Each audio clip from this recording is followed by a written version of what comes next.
Welcome to టీ18 news. మన channel మరణిస్తాం.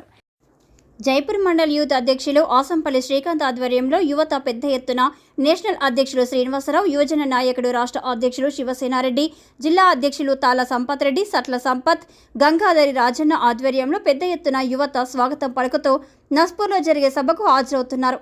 దీనికి పెద్ద ఎత్తున యువత హాజరు కావడం జరిగింది.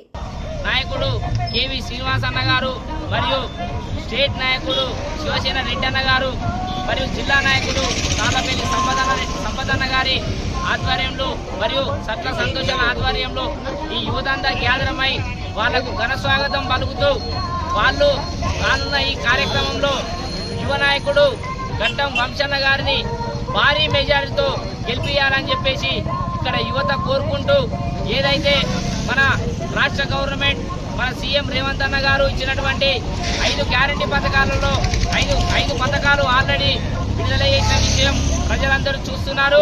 రానున్న ఆగస్టు మంత్లో మళ్ళీ రైతులకు బీమాతోటి 2 లక్షల రుణమాఫీ అని చెప్పేసి కూడా ఈ ఎంపీ ఎలక్షన్ తర్వాత ఖచ్చితంగా ఆ పథకం కూడా విడుదల చేశాని రాష్ట్ర ప్రజలందరూ గమనించాలి.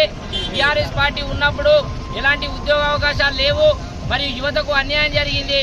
కాబట్టి ఈ ఎంపీ పార్లమెంట్లో ప్రతి 7 కాన్స్టిట్యూయెంట్లో భారీ మెజార్టీతో వంశాన్ని గెలిపించుకొని ఈ యువత తరఫున మేము తోడ్పడుతూ నిరుద్యోగులకు కానీ పేదవాళ్ళకు కానీ ఎవరికి కానీ ఖచ్చితంగా మేము న్యాయంగా ఉంటామని చెప్పేసి ఈ సభాముఖాన మాట్లాడుతూ ఇక్కడ ఉన్నటువంటి మండల్ నాయకులు, మండల్ యువజన అధ్యక్షులు ప్రతి ఒక్కరికి నా యొక్క ధన్యవాదాలు. జై కాంగ్రెస్, జై కాంగ్రెస్. వంశన్న గారి నాయకత్వం, వంశన్న గారి నాయకత్వం, శ్రీకాంత్ నాయకత్వం, శ్రీకాంత్ నాయకత్వం. Jaipur mandal youth Congress party president Srikanth నాయకత్వం. జై కాంగ్రెస్, జై కాంగ్రెస్, జై కాంగ్రెస్.